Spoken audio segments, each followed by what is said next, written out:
Today we're going to talk about how to make slabs. You need your brick of clay, you need a wire cutter. This could be a proper clay cutter, or you could use fishing line with popsicle sticks on either side.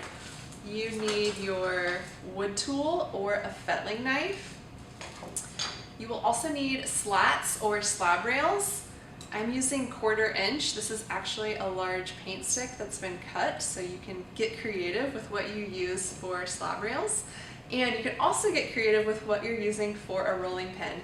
In the classroom, we have these rolling pins designated for clay. You might find that a PVC pipe works well, or I even have used this stainless steel cylindrical water bottle to roll my slabs. Begin by cutting about 3/4 to an inch from your brick of clay. Try to cut it so it's very even. I like to kind of hold the back side of the brick and then pull the handles toward me. So once I get to this point, I kind of just use one hand to pull through so I can get an even cut. You don't want to have your cut be really thin and really thick, so try to get it as even as possible. Next, place your slab of clay. This is already kind of like a slab between your slab rails. And if you need to press down just a little bit to get this more even, you can, but don't press so that your clay is going to get too thin. Next, we are going to start rolling this out. I'm going to be using this PVC as my rolling pin. Also note that the clay is not going to get a lot wider, it's going to get longer, which means that you might need to switch directions in order to get more width. It's really important that you get the middle thinner. A common mistake is that the middle is too thick. Again, if we were in the classroom, you would use a rolling pin and push in the middle and then go outward, just like if you were rolling out pie crust. In a bind at home, I did have success using my water bottle. Just know that it's not as wide as you need, so it's more challenging to use.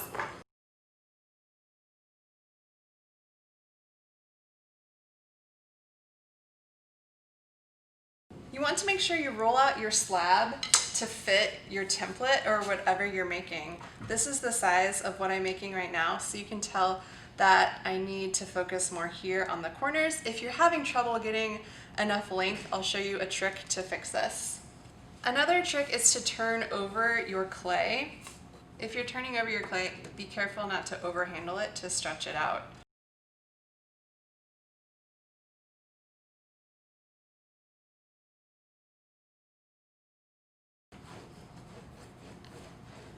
You want to be able to hear the rolling pin on the slats, and that's how you know that your slab is really even, so you're not getting that thick area in the middle. If you need to add more for a corner, I just need to add a little bit on this side. All you need to do is kind of just patch that corner. So I'm going to cut off where I have extra, and then I'm just going to patch this on top. Because my clay is so soft, I don't need to worry about slipping and scoring. I'm just going to smooth that together and then re-roll it, and then I'll smooth it on the other side as well.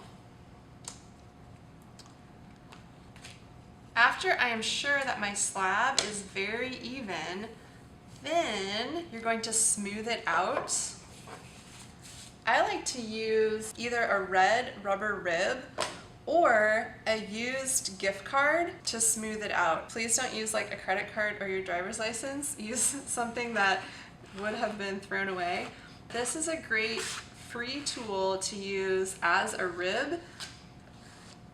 Make sure when you're smoothing this that you're not like pressing down to get kind of like a ridge, but you're really applying even pressure to get this nice and smooth.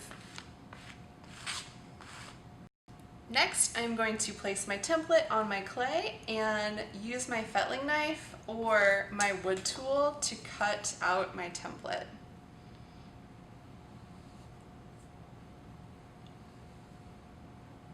for our purposes here, make sure that you're cutting with the blade going perpendicular to the slab, not at an angle.